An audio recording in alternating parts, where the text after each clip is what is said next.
This is Talking in Station, Season 2, Episode 10. It is currently some day in May that I don't remember, but that doesn't matter, because today we have a fantastic show to bring you.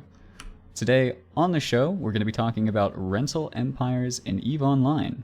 And in order to do that, we of course have the usual crew, or panel of hosts, rather. I am Artemis Albosa, a member of Pandemic Horde. Joining me today, we have Ron USMZ, a member of Test Alliance Please Ignore. Hey guys. We also have Silver Suspiria, a member of Federation Uprising. Hill. And our special guests on the show today, we have three of them. Extremely excited they could join us today. First, going down the list, we have Concentrati0n of the Initiative, who runs Initiative Associates, the rental group. Hello. Concentrati0n, can you tell me a bit, really quickly, just about how you got to where you are? As the leader of your rental group, so to speak? So, I came from Volition Cult, and then I came over right after, not right after, but after the Casino Wars. My members had formed another group, and they had invited me because they saw what was happening in the Vault. And shortly after that, we got the space in Fountain, and they started doing well. And then I noticed that we had some deficiencies in structure and management, and I decided that we needed to get a better grip on that. So I had volunteered my services for that position, and basically I took on more abilities as time went on. Right on. All right, next up on the list of guests, we have LadyScarlet of Northern Coalition.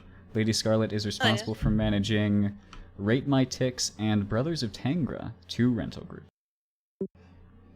So, Lady, you as well, how did you get to where you are today? So I go a little farther back in history. I started with Bob Rentals and became the main manager over that. And once Bob had disbanded, we joined NC, and we took over the Northern Rentals when the original Northern Coalition collapsed. So we had merged with White Noise, I think it was at the time, and we took over that. And then we ended up going to drones, and Faith Abalas, that area, took over N3 Rentals, and I'm here now. Awesome. And finally, rounding out our list of guests today, we have Sadus from Goonswarm Federation. Hello. And how did you get to where you are today, Sadus? Well, I started playing sometime back in about 2005. Did everything from Bob to Wormholes to Faction Warfare to hanging out in HighSec. And about 5 years ago, I guess, I joined Goonswarm Federation, was in charge of spying about a year later, and I've been in charge of corporate recruitment for the past 2.5 years. And as we were rolling out the rental empire, or the timeshare, as we sometimes like to call it, I was the hand that was picked to be the smiling face at the front door of period basis. A smiling face indeed. You guys have some phenomenal propaganda, I must say. Why, thank you. I think the guy's been working really hard, and I wouldn't call it propaganda if it's true. It's like a greeter, right? Like hey, how are you? Nice to see you. Come on in. Every time you speak, Sadus, I get images of the Fallout guy, just like with the Nuka-Cola in his hand, reaching out with a big old thumbs up. In any case, we're getting distracted. Let's jump right into the meat of things and talk about, for those who are unfamiliar, tossing it out to the guests here, what exactly does it mean to rent in EVE Online, both from the renter perspective, someone who is renting, and from the landlord perspective? I think in simplest terms, it means you get permission to utilize or a certain aspect of a system, be it a moon, belt, riding site, or gas site, in exchange for IST. And this also means you to join a renter alliance or obtain blue status for the duration of your agreement. for from a renter looking to an alliance perspective, I would think that it's an opportunity to do play in a sandbox. Really, is do whatever you want within a certain set of rules within your system that you rent. Now, you mentioned quite a few times there that renting is system specific. So, historically, at least in recent history, the time of the game that I have been playing, and certainly right now, it is the case that most often renters will rent a particular system or a set of systems which they, as you mentioned, gain some access or control over. However, things are seemingly changing, or at least Goonswarm is trying something new with your, what is it called? The Great Western Co-Prosperity Sphere. Fantastic name. So how are you guys doing things differently? Well, when we started to take a look at at having rental space, the purpose for us is not so much to maximize the profit on the backs of our renters. We really just want to break even. And one of the things that we said was, what can we offer that's a little bit different? So what we're saying is, we'll give you access to all of the ratting, all of the mining, the resources of the region in return for either a minimum payment a month or a percentage of what you rat. You get to live in nice, relatively safe space and enjoy the fruits of the entire region. And it's not for a number of people, it's just bring your corpse in and you can build there, grow there. And that sort of emergent gameplay is a little bit different than someone who might want to join an alliance or something. So really, for someone who wants to concentrate on the PvE aspects of the game in nullsec, it's really a great option. What about protection?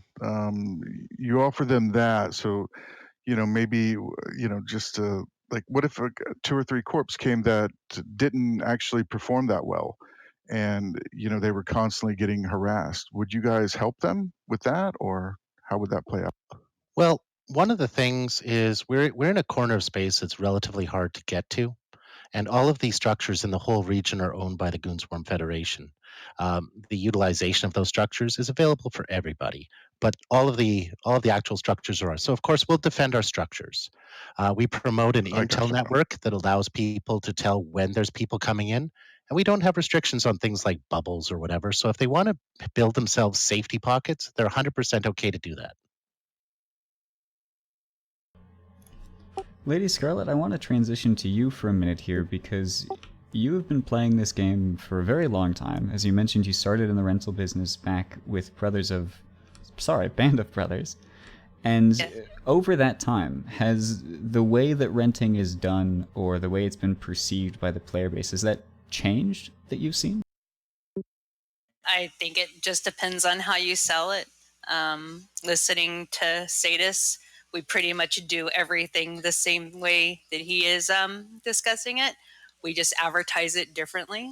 So I don't really see that as much of a change as far as going back to even Bob days. You offer space, you offer protection, you allow them to rat, mine. I don't know in their group, like our group, people rent individual systems or multiple systems depending on their needs. Yeah, but if I can hop in, a big difference is the rental system where you allow people access to an entire region encourages a different type of interaction between them. Whereas in a single renter system where you can rent, I own, DTAC W, that's D as in W TAC W. I'm going to do all the ratting there, and when a haven pops up, I can have my bot go to that haven and that haven and that haven and that haven. If you own your own system, you can get away with botting, you can do all that stuff. If you share systems, it's a safer, better place, and things like botting become much more apparent. So Well, I'm just gonna Um, my interpretation of that is mining drama and ratting drama. Now I could be off base on that, but that's kind of that's what I You think would happen have, a lot. well, you have both. I mean, Yeah. with ratting drama, you do have the, oh well, he's in my system running sites, or you have the well, I'm doing a like a 1010 or something, and oh, what's he doing in my system? You're going to have that kind of stuff, but you're going to have that stuff regardless if you let your whole region be used, or if a person rents an individual system. I mean, we don't have a limit on what people can rent. It does, I would say, remove a lot of the arguing by having your own system. Does it promote botting? Well, if you're going to bot, you're going to bot regardless. So I can't say that it promotes it or not promotes it. Well, if you think of it this way, if you have a system to yourself and you're not inconveniencing anyone, there's far fewer people that are going to report an EULA violation to someone that doesn't affect them. Yeah, but somebody can go hide in a dead end and do the same thing. I'm not going to argue that. It's just you're more likely to have a report and stop botting. I mean, before we go too far down this rabbit hole, and for the record, we're not going to spend the entire show talking about botting and RMT, which is a hot subject nowadays because recently CCP Pellegro has been very active on both Twitter and the r/Eve Reddit discussing recent waves of bans, the most recent one of which included quite a few pilots from or who were renters in period basis. So as far as discouraging botting, I'm not convinced quite yet because it's still certainly present. I'm going to just refute that right now, because if there were a bunch caught in period basis, yes, we brought in renters. A lot of them came from various other rental areas. I'm not going to say where. And as soon as they came down here, they start getting reported. The bots go away. Great. It's good for the ecosystem. All right, we'll see if that trend continues. I really want to take a step back. Let's take a step back from looking at the structure of the rental groups and the nuances of how you run it with ratting and mining drama, if you will, and look at exactly what it means to have a rental empire, because that's what these are. We've got Concentration, who has plenty of systems. In fact, I've got the numbers here somewhere. I believe, if I recall correctly, you own 59, or you control 59 systems in Fountain. We have LadyScarlet, who controls over 300 of the combination between Brothers of Tangra and Rate My Ticks. And then we have Sadus, who controls 40 in period basis. So what does it take to control that many systems? I think that you need a way for people to complain, and because there's going to be complaints, there's always going to be complaints, and if we're talking about what it takes to run a rental empire, I think you really need 4 things. You need creativity, interoperability, expandability, and reminder. Those are a lot of buzzwords. You mind walking us through what that means? Sure. So creativity, the ability to create an easy to understand policy. I always tell my guys, make sure whatever you're writing is being able to be read at an 8th grade level and to be able to work off. Interoperability, I guess the avenue to exchange data with FCs, freedom to suggest money-making schemes with Diplos. If we take X space, we can make a Y ESCMont. Expendability, never be beholden to any single renter, and at the same time to be replaceable at a moment's notice. And reminders, you need to be able to remind people to submit their rent on time and not give you any grief. Sadus, LadyScarlet, you have any thoughts? Ladies first. State the question again. So what exactly does it take to control the amount of space that you guys control, to control your empire? An excellent team, to be honest. In my case, we run 2 rental alliances. In both alliances, I have at least 4 to 5 people under me in each separate alliance. Each one of them are, responsible for your day-to-day SOV, talking to people, trying to meet their needs. Obviously, you have to have a big alliance behind it to protect it, or at least, fight for it. So yeah, it's a lot of work, a lot of people involved. Sadus, you just recently launched your rental empire, so you sort of been building it from the ground up, if you will. In fact, exactly building it from the ground up, because all of the SOV was transferred to Goonswarm Federation very recently. So how has that process been? Well, I can't really speak to the diplomatic process by which Red Alliance was bought out, but I know that that took a long time and was a really great job by our CD folks.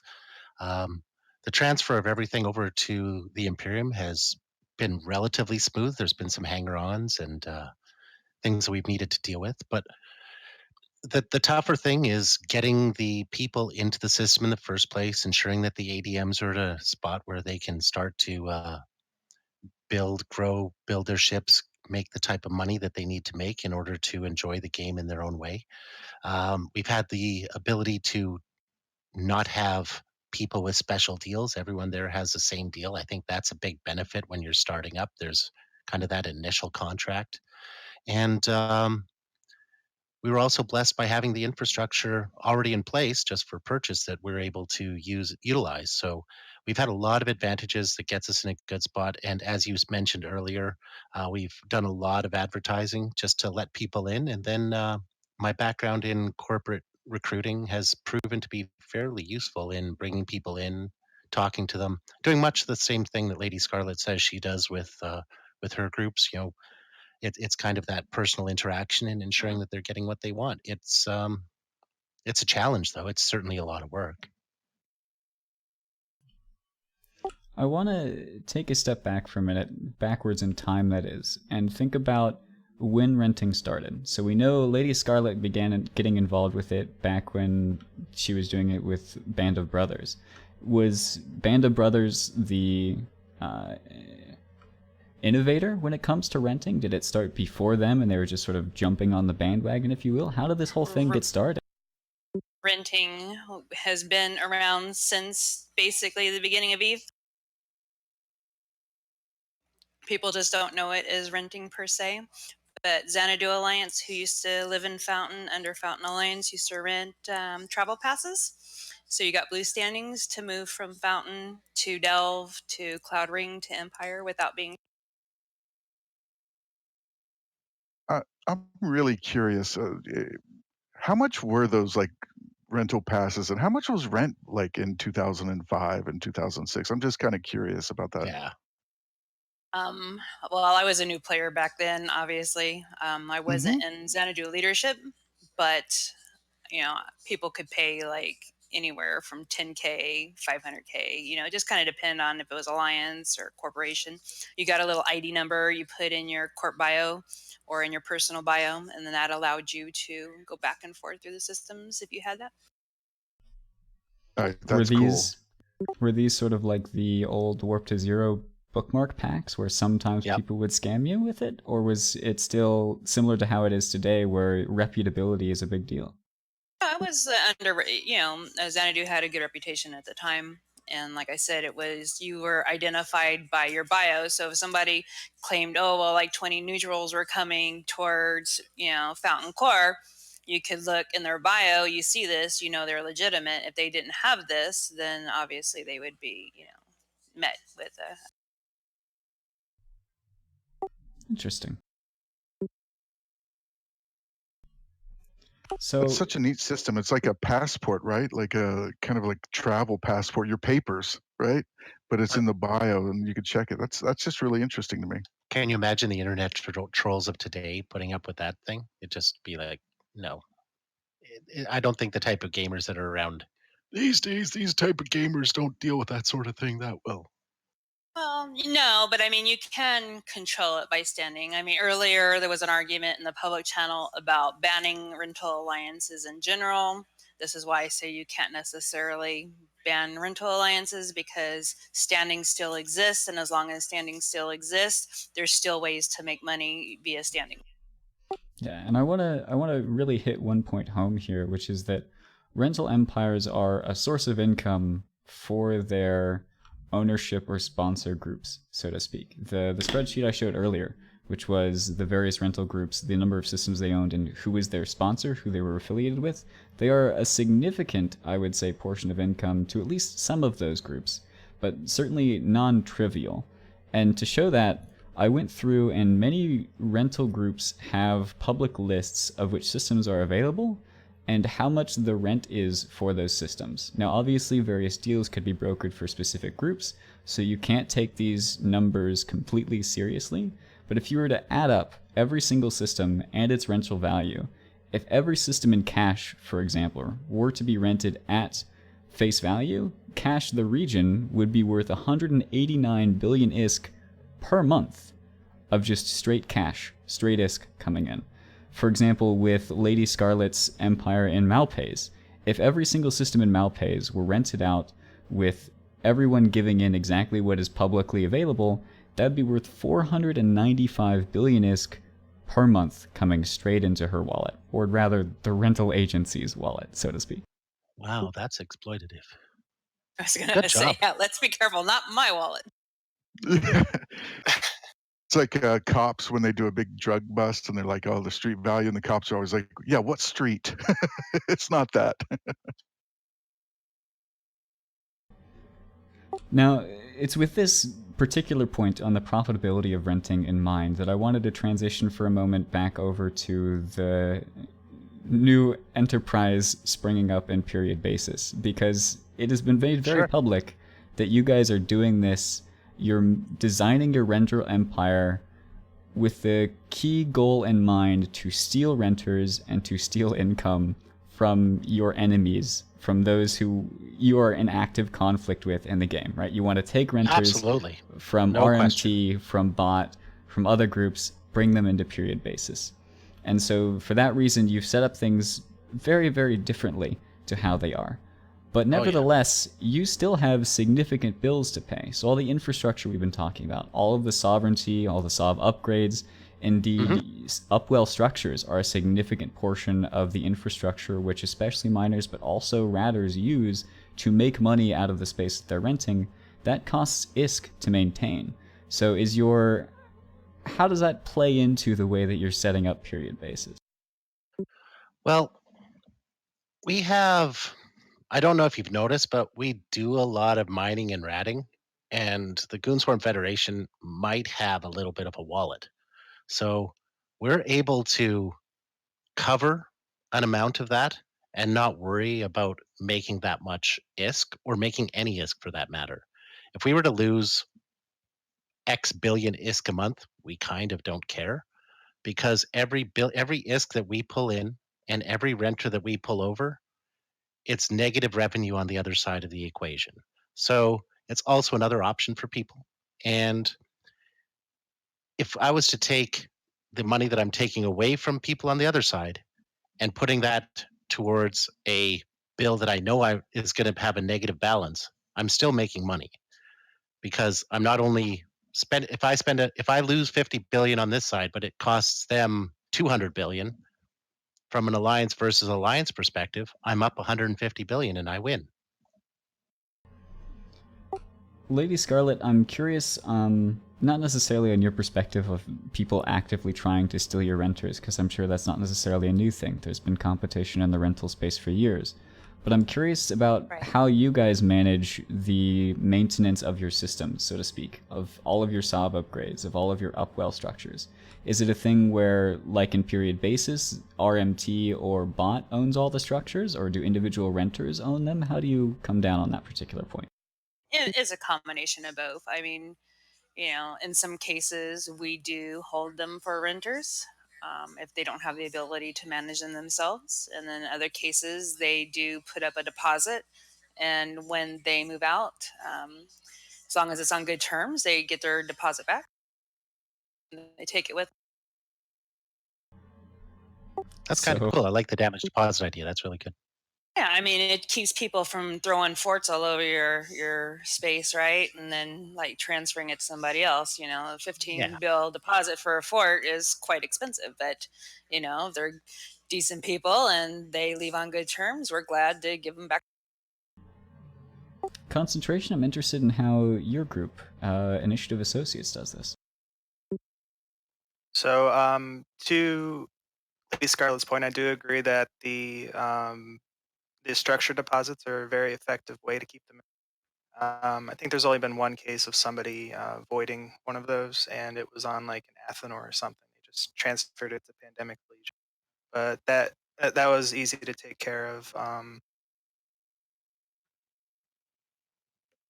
I think that so we also don't let our renters have hold the Fortizars.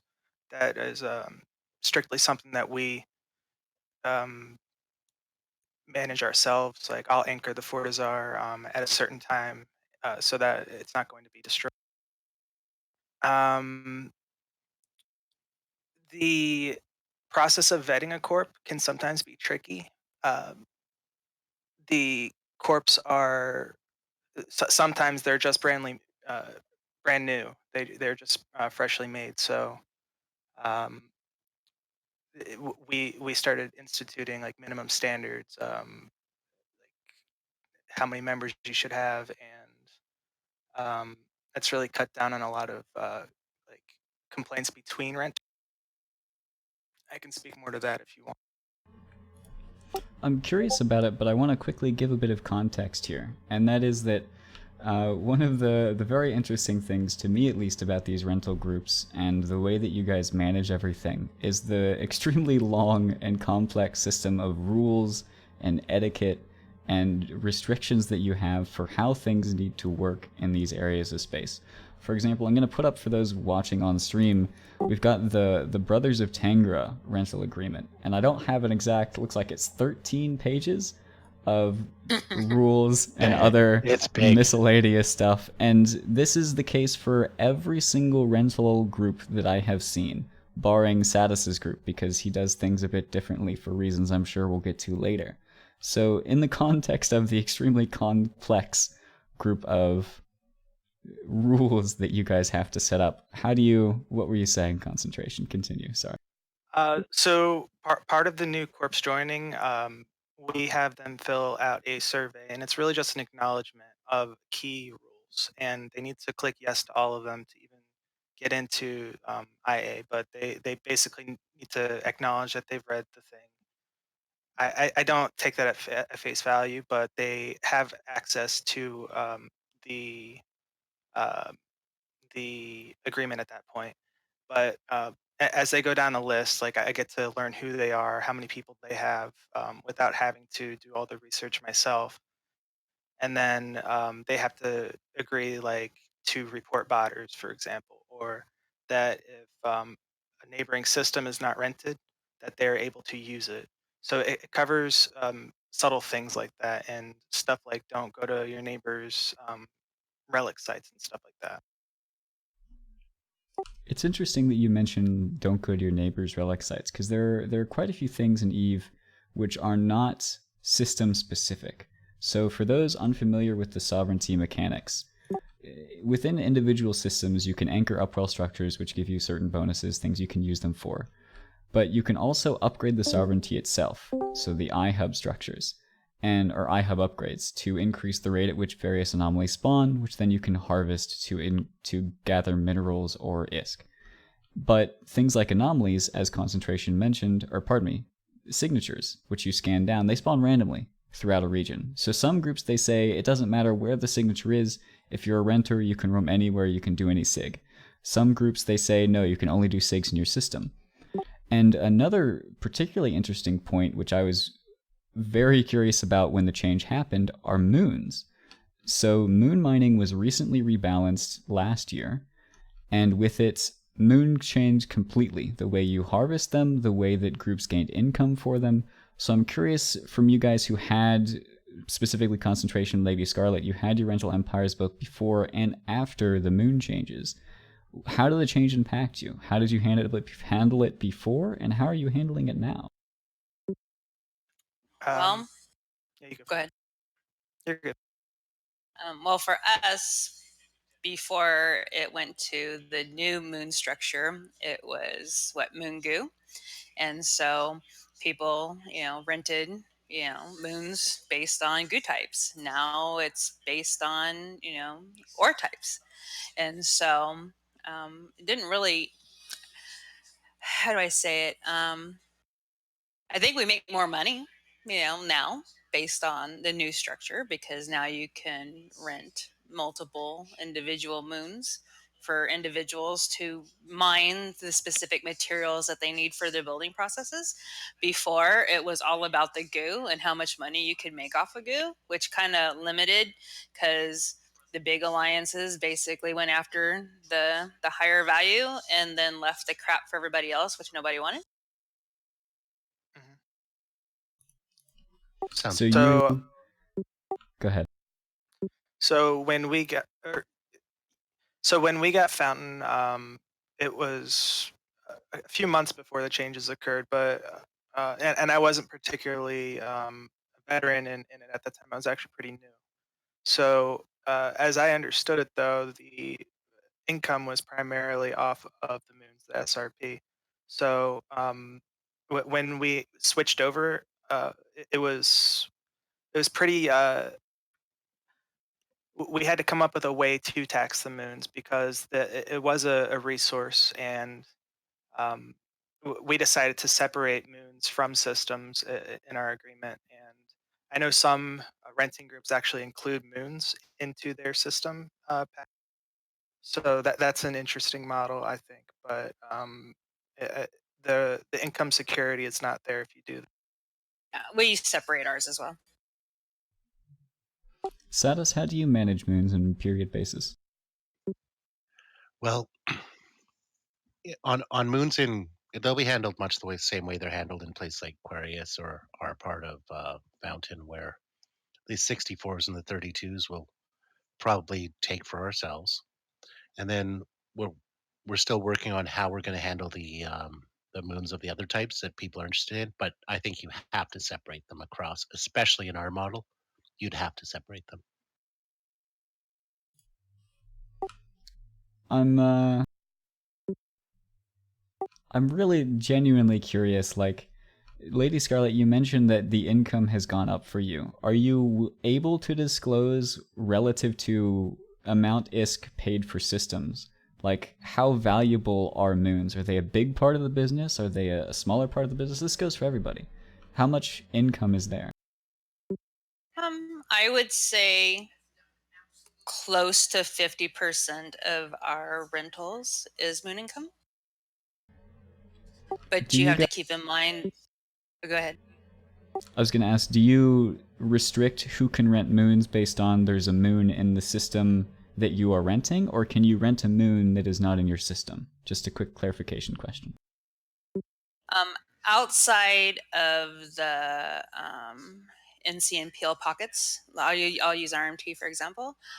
We rent any moon to anybody. It doesn't matter the system. So if they rent, a system and then want to rent a moon somewhere else, as long as that moon's available, they have rights to rent that moon. And bot, it's a little differently. That's pretty much whatever's open, people are able to rent. Sorry, I Yes. interrupted.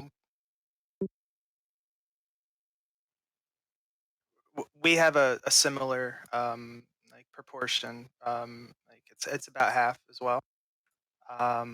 The R64s are exclusively to the Init Proper Alliance or Init, and some of the R32s that are not native or not abundant in this region are all like we have tons of Polisite. Polisite is as common as an R, but stuff like Cinnabar and Zircon are harder to find in this region.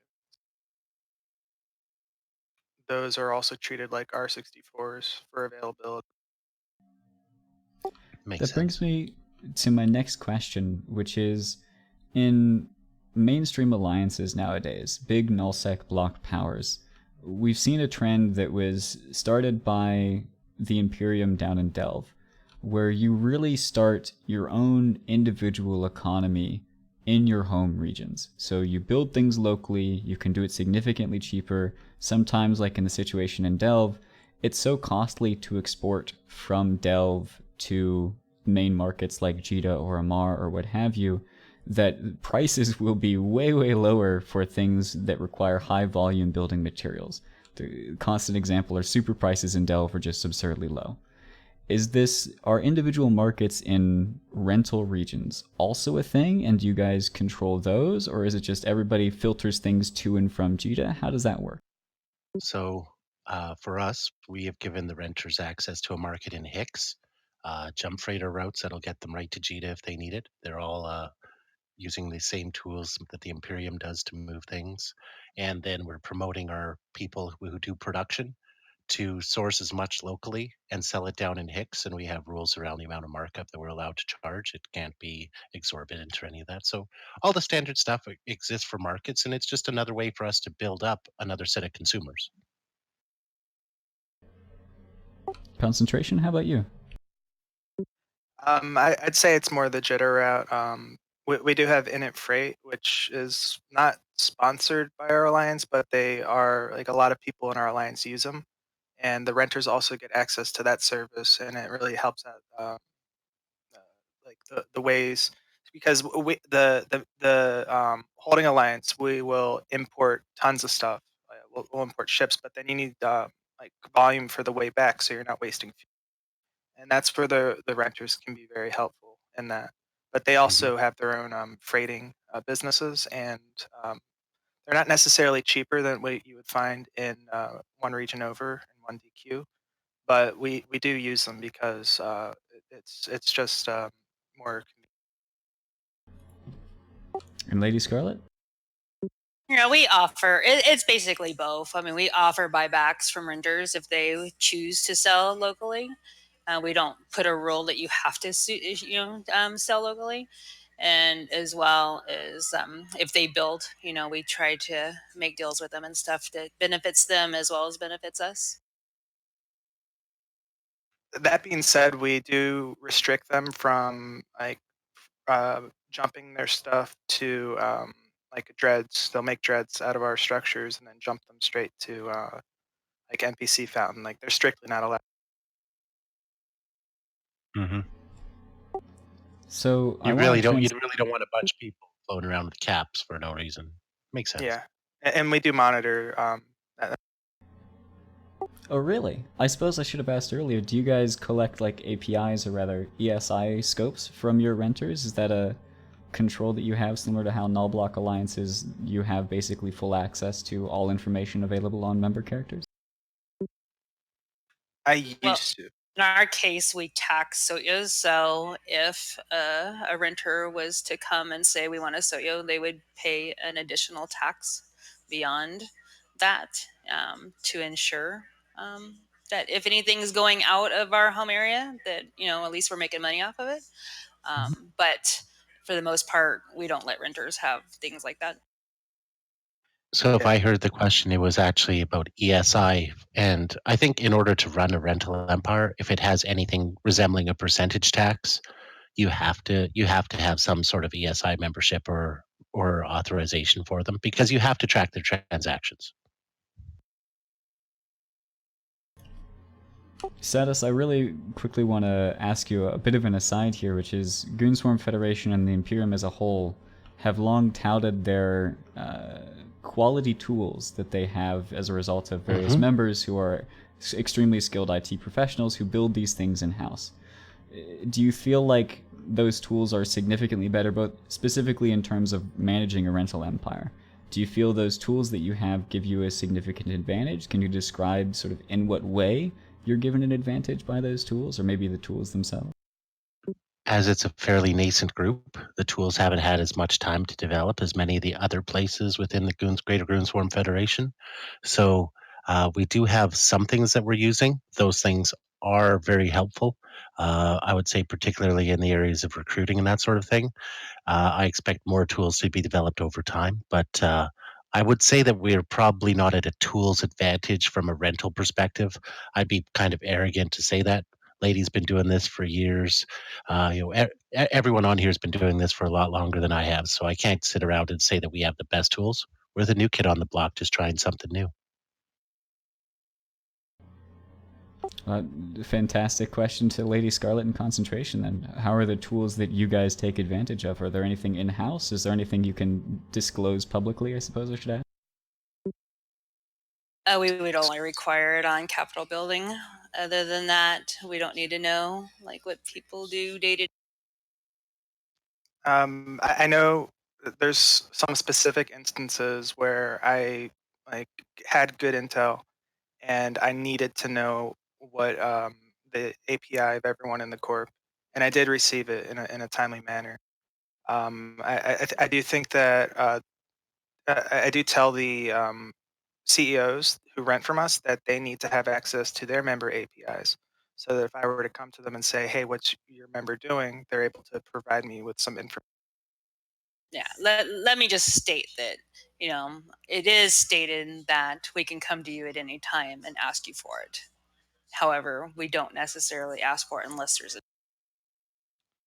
And we don't let renters hold any sodios.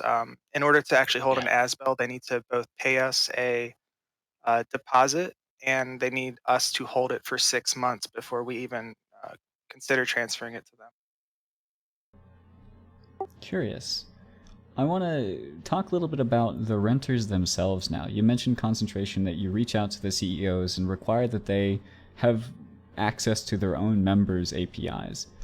And I want to discuss really quickly, what does it mean to be a renter? What do renter groups look like? Because in the general Eve hive mind, if you will, there seems to be a perception that there are two types of renters. There's the renter who is just out there for ISK, right? They have an alt doing something else somewhere, or maybe they're the kind of person who would otherwise be a level 4 mission runner because they like to watch their wallet trick up, but they're just in nullsec instead. And then there's also the null block light type of group, which is they want to be in nullsec, but they're not strong enough, they don't have the PvP prowess to be a major contender, or to join another established group, so they rent instead, maybe as a stepping stone to make their way out onto the greater nullsec scene. Can you guys describe for me, what do renters look like? Yeah, I think you really hit the nail on the head. The best answer is they come in all shapes and sizes. You do have the people who want a taste of the nullsec life, and they've only ever lived in high sec. They're just they may come to you from an NPC region, say, "Hey, we want permission to use this region, but we don't want your guys always blowing up our stuff." So that's an opportunity you have to educate them as a rental manager on the nullsec life, and you might have people who have lived in have even rented from or been in your alliance before, and they want to come back into the game and get some taste of PvP, but not have to commit to anything. You also have the people who are very hardcore industry focused, and they want to um, build their own little industry empire within your empire, and you're lucky to have those sort of people, I think. Yeah, that's here. You said you're lucky. Is there a group type that works better as renters, or they all have their own pluses and minuses? Like, what's an ideal group set for you? I really like the indie focused people who are able to like learn from their mistakes. Right. So like an average size corp would be good.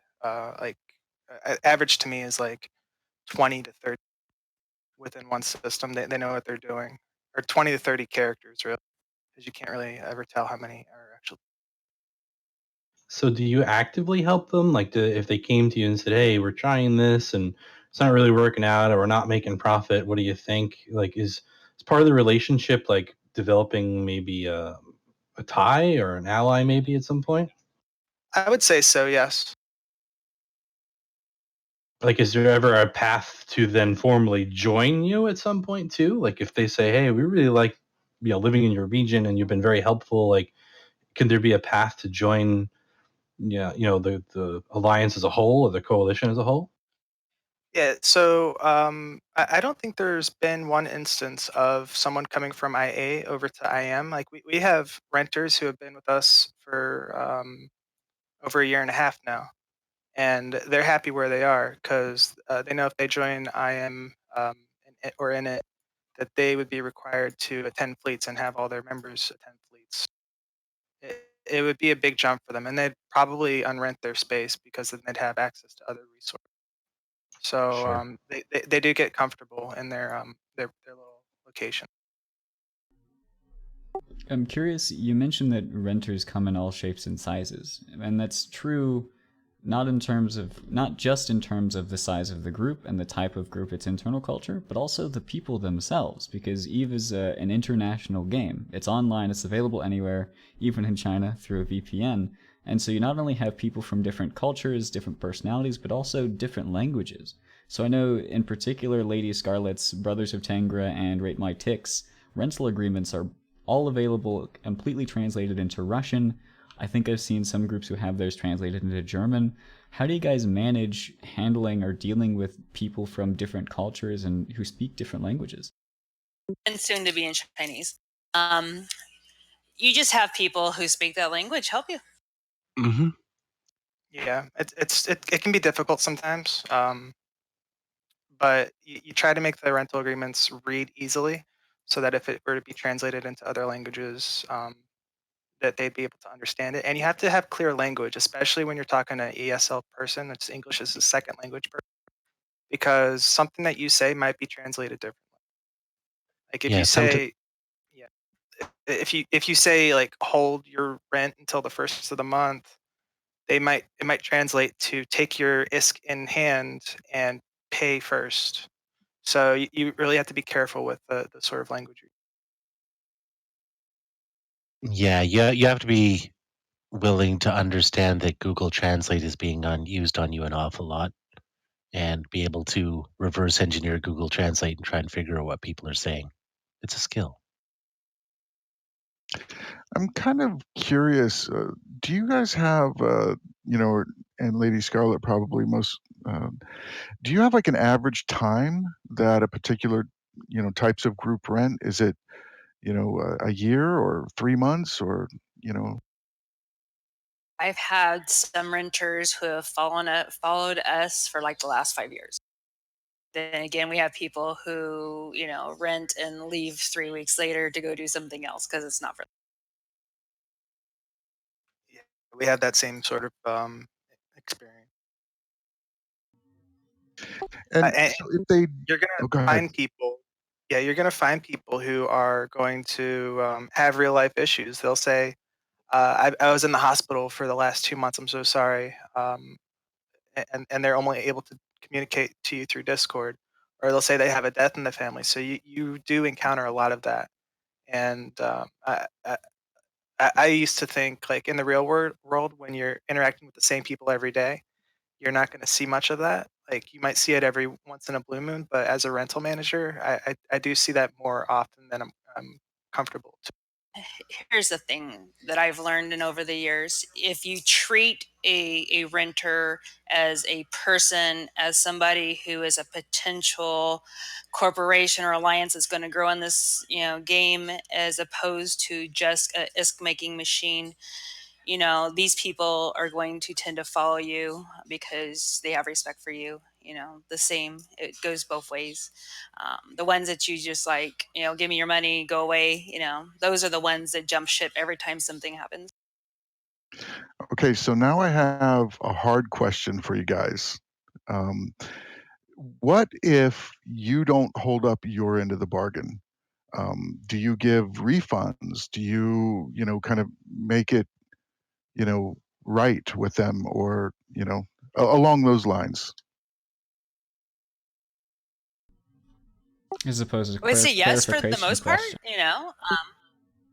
Sometimes things happen, right? Sometimes you go into deals with good intentions, but, shit hits the fan, maybe you can't do what you said immediately, but maybe you can a month later or something, those type of things have happened in the past. Um, I'll use a good example. I used to rent for N3. N3 lost its space. Everybody went on its way. A guy comes back a couple years later. Oh, I used to rent from you, but this happened. Is there a way I can get a deal for like the next month or two? Sure. If I remembered you and it was on good terms, we're going to help you, but, you know, Well, some like, people leave, for silly little things and then they make a bunch of shit up, that's. Yeah, I do see some of. what if it's like something legit happens? What if you get a group that's hell bent on ratting and that's all they want to do, and they're getting like hell cookie capped? And they I'll can't use rat this at all. as an example. Okay, this happened like 2 weeks ago. Everybody knows we're in a war. Okay. What? Somebody's Fortizar, we tell everybody, time your structures for certain times. If you want us to defend it, everything's got to be timed at certain times, right? This person kept ignoring, then comes back later. Well, my shit died. I want my deposit back. Well, you didn't follow the rules. You know, we had to put our ships out at a different time than we planned. More risk. You're not going to get your deposit back. That's Right. Like really the quickly camping wanna- stuff, like that's what really gets me as renters, though, right? The camping stuff will stop you from doing a lot of things in the space you rented. How do you guys deal with that? Oh, the cloakies? Yeah, cloaky camping, constant hot drops and that kind of thing. Like where you can't like be there all the time, obviously, right? But Well, your renters can't do what they want anyway. first off, anybody coming to rental space, no matter who the renter alliance is, right? When you come to 00, you have to know there is going to be people coming through wormholes. There's going to be people coming through gates. There's going to be cloakies. You know, if you aren't willing to deal with the basic things of Eve, then you probably should not be in 00, and you probably should not be renting. Fair enough. That's good. I do attempt to educate our renters on stuff like that, especially if I know they're coming from a high sec background. Some of them think like the stuff I'm trying to share with them doesn't apply to them, and then those are the people who wind up unrenting because hey, they lost like 20 hulks while ice mining. Ice mining. Right. So those kind of losses, you kind of just tell them like, hey, that's nullsec life. You guys have to like figure out how to deal with that, and that's not any reason to ask for money back or anything. Yeah, I mean, there's if a lot of our oldest renters and a lot of people in it will laugh at this, but there was this one guy who he was an old renter from the previous landlord, and the previous landlord had promised to protect, like form up to protect the renters at every time. And our policy has always been to the renters have to make their own arrangements, and we don't guarantee their safety. So this guy sent like a alliance-wide message to all the renters and pretty much made a fool of himself, saying that he was going to withhold rent for all the system for the amount of ISKey law. And like he made that up himself, but I did feel bad for him at the time, and he did wind up like leaving the alliance. So, but we had to make it very clear that the old rules do not carry over from the previous one.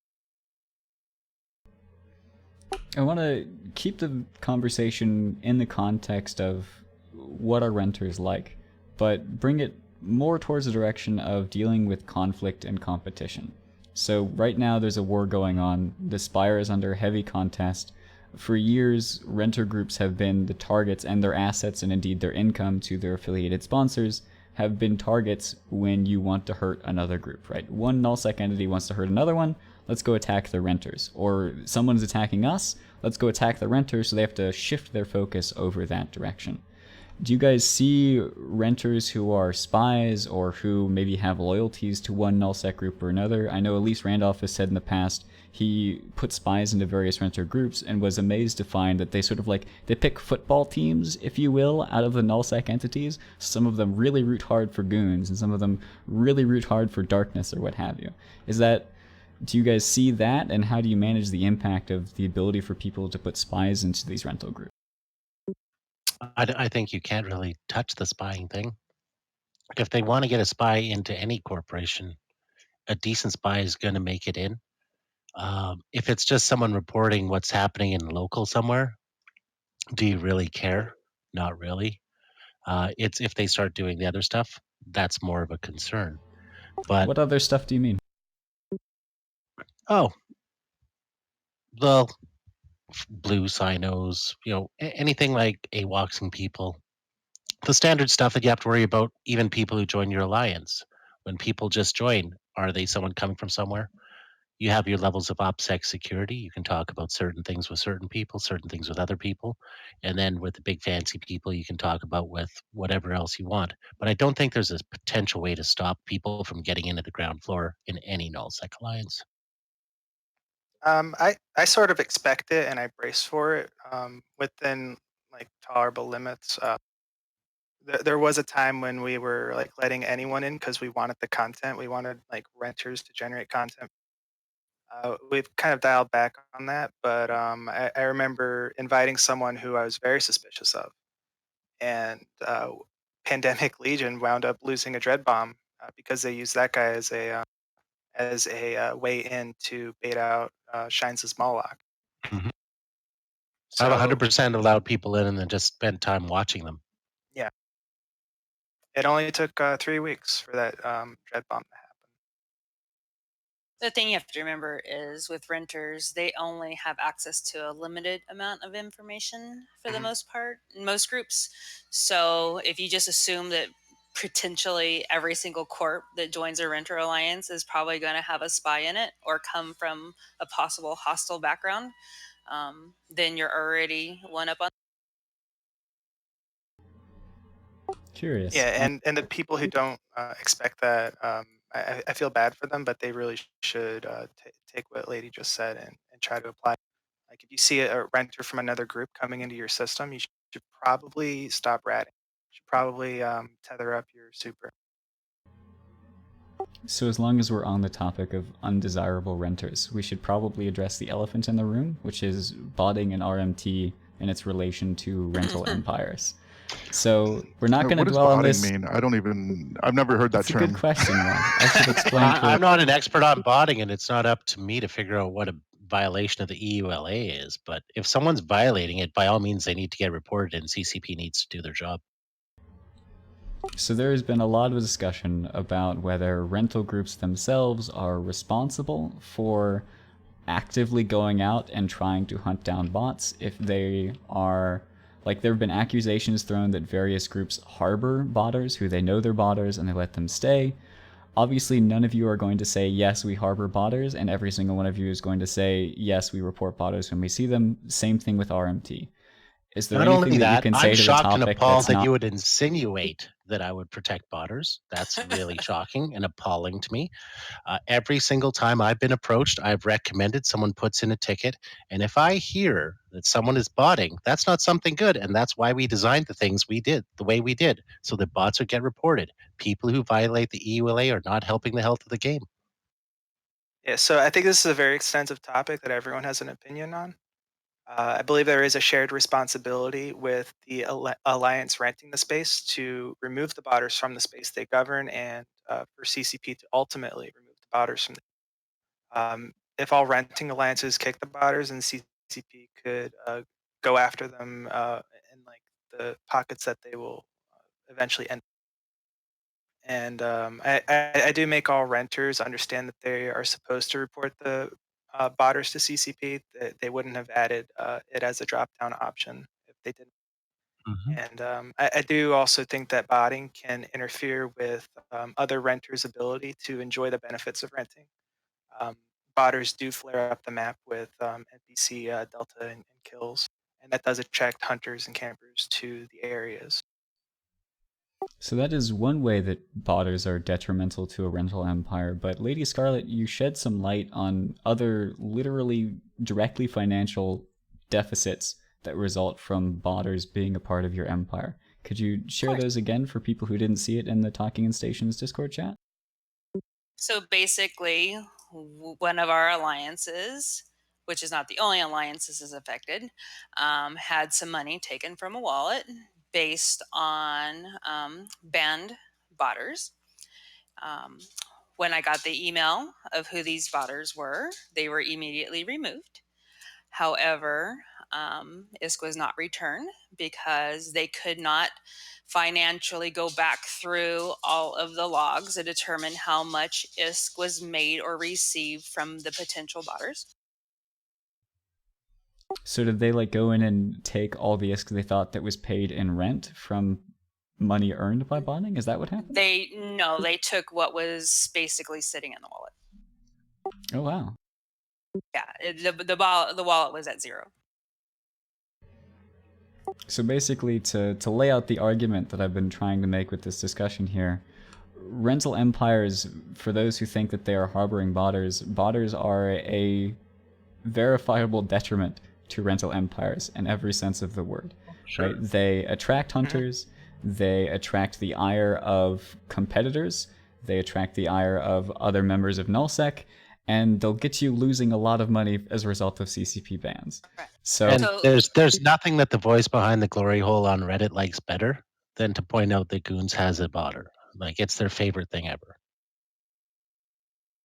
Well, I think the Reddit kind of finger goes at everyone at a specific time, goons or whoever.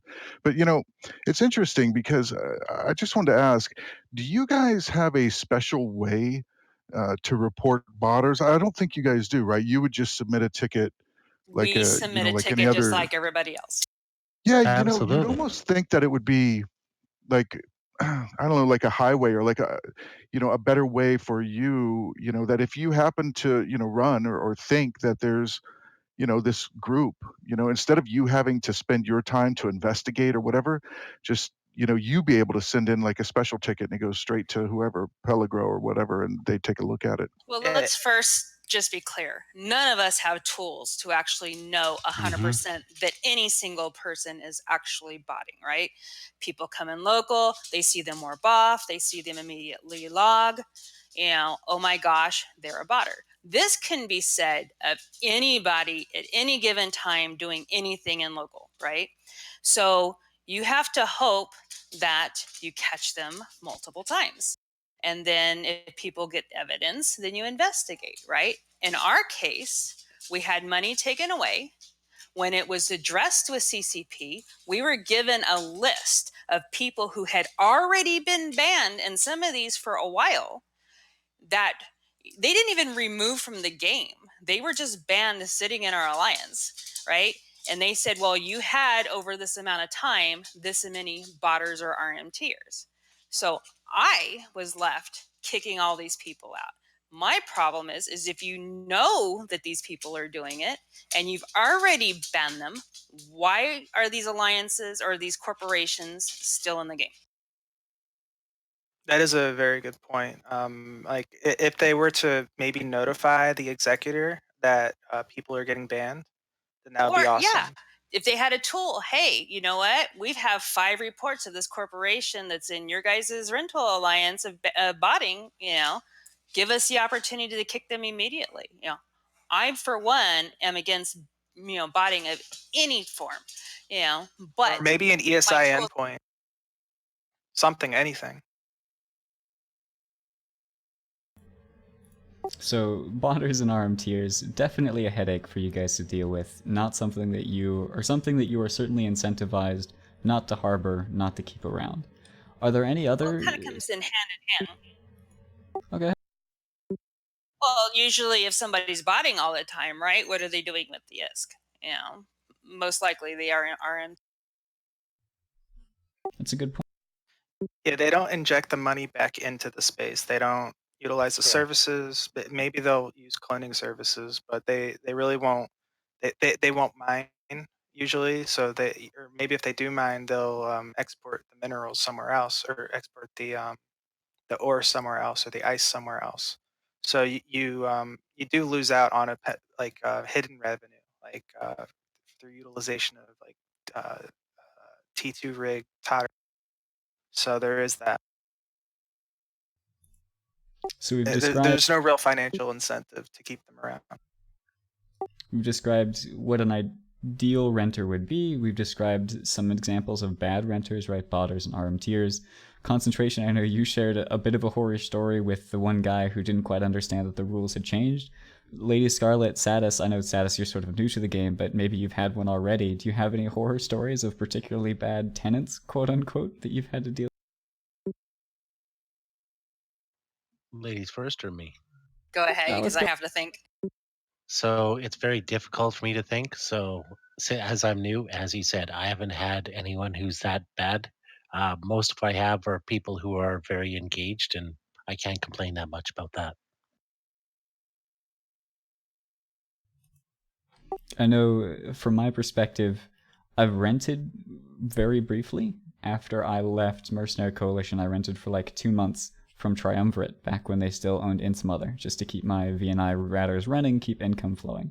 And when I was in the process of shopping for a place to go and rent, I had particularly hostile experiences with a couple of rental managers, I think you would describe them as, which even though their space was cheaper than Try's, I ended up not using it because they were just generally douchebags.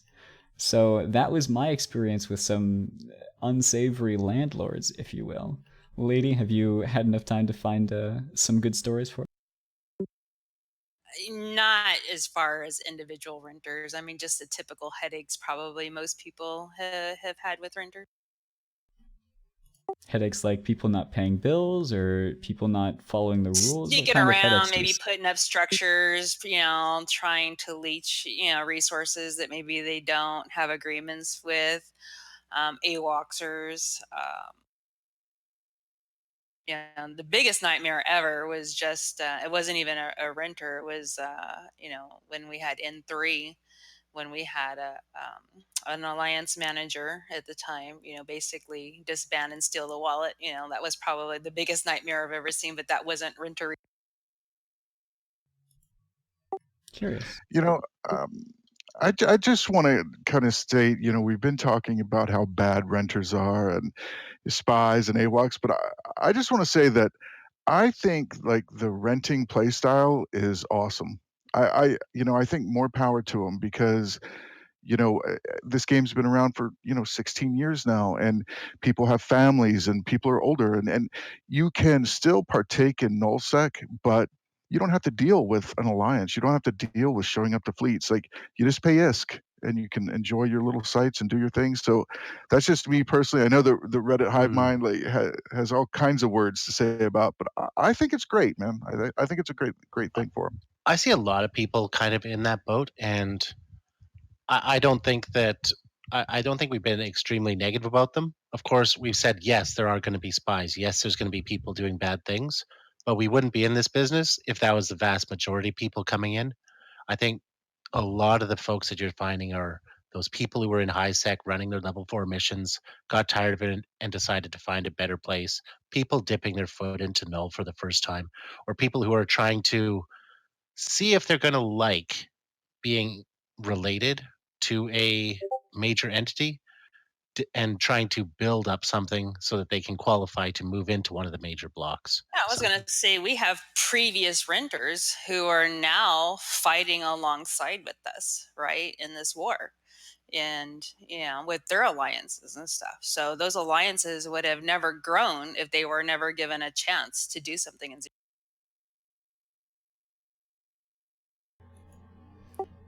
One final point that I wanted to ask about, you mentioned the war that's happening. It's happening for those who are unfamiliar with the situation.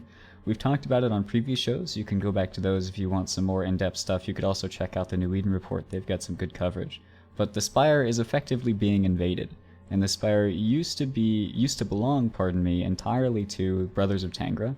It was rental space. It had relatively good usage as far as the numbers that I could tell from their spreadsheets on what the number of systems that were actively being rented. So I actually want to quickly make a point that I should have made earlier in the show, and that is for the groups that rent out individual systems and keep spreadsheets on them that are public. For groups that have been established for a while, such as Brothers of Tangra, Rate My Ticks, even Initiative Associates, usually their uptake, the percentage of space that is used, is around 70 to 80% as far as I can tell from public information. Concentration, LadyScarlet, is that accurate from your perspective? Is roughly 70 to 80% of the systems used, or is that not probably information you're willing to closer to, I would say probably closer to 70%. I mean, in our case, we don't always have all the open systems listed. And then sometimes we have closed systems, that are listed open. Part of that is just, failure of keeping the sheets updated. And then in other cases, we might have things closed for specific reasons. Yeah, actually, we have a shortage of systems. So whoever unrents now, we actually split up the ratting sites and the mining sites to separate things. So like right now, I think we have an auction thing that ends on the 12th, so people get to determine their own price. But we will start sharing the systems between renters now.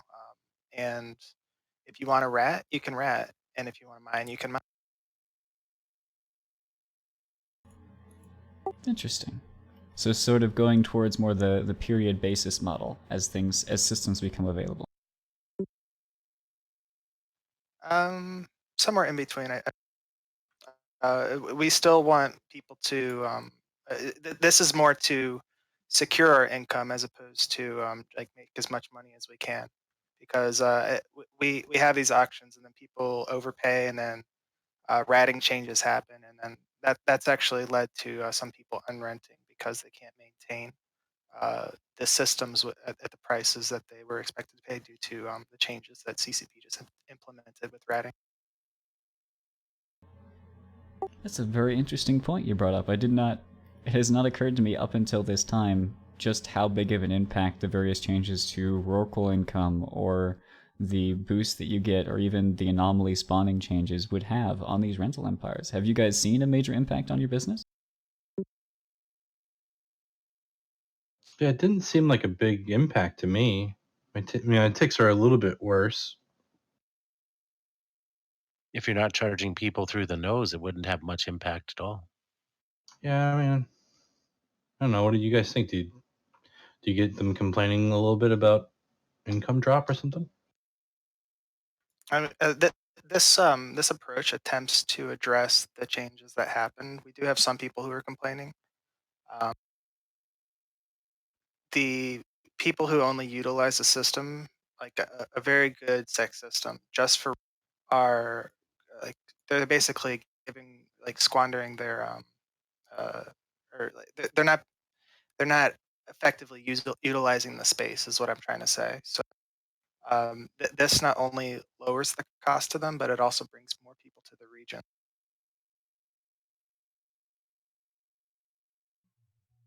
It's one final point I want to make, and I think it'll be the final point of the show, which is the scarcity of resources in nullsec. When Aegis Sov came in, we saw, often referred to as Fozzie Sov for those unfamiliar, we saw a bunch of big nullsec powers shed Sov, right? They gave it away, they dropped it, they sent it to some other group, installed some sort of buffer state, if you will. We also saw people crying that this would be the end of nullsec powers. Or pardon me, of rental empires. Clearly that is not the case. In fact, we have new rental empires springing up as we speak. So with regards to the amount of space that is available, the amount of space that is rented out, how do you feel it plays into the scarcity of resources in nullsec? Because if we take a look at the spreadsheet I've got, like, the Imperium has well over 100, almost, 130 systems, 140 systems. Panvam has 400 nearly. And then you have the Holy Rental Empire, which inherited the majority of what used to be the Drone Regions Federation space. They've got almost 800 systems that they have available to rent. How do you guys feel that plays into the overall health of the economy of the game, if you have an opinion whatsoever? So activity is a commodity, I think, because it allows you to form up. It allows you time to form up and respond to um, your soft. And another thing is it's holding these iHubs is not free. You do get I think it's a bi-weekly or every 2 week. You do have to pay something to Concord to even hold them. Otherwise, they self-destruct. So installing renters, they actually kind of force it because you can't just hold Sov without maintaining it. Any other opinion? Well, I kind of follow along the same lines. If you're going to be holding space and just paying those bills for nothing, you might as well have someone contribute a little bit. It's like having a roommate for a piece of space. We don't have a ton. We just have period basis, but it's if they can help cover the bills, then we get a buffer state for free, basically. All right. Good enough as point as any. Let's go ahead and transition into shoutouts. So our guest today, let's go down the list. Concentration. Do you have a shoutout for us? My shout out goes out to my entire team. They put up with a lot, and they deserve some. Fantastic. LadyScarlet? My shout out is going to go to Bot because they just won the Node War fighting on their own. Renters, yay, fighting themselves. Is that Wow. LXQ? Is that the one? Yep. That's another. Okay. Yeah. No, that's a big war. Yeah. I like that. Impressive. All right. Sadus? I think I have to give a shout out to Pancake Cat, and I think that's where I'll leave it. All right. How about you, Ron? Shout out to Test. That's it. All right. Silver? About shout out to the CSM candidates. Thank you for running, and good luck to you all. And I look forward to this season.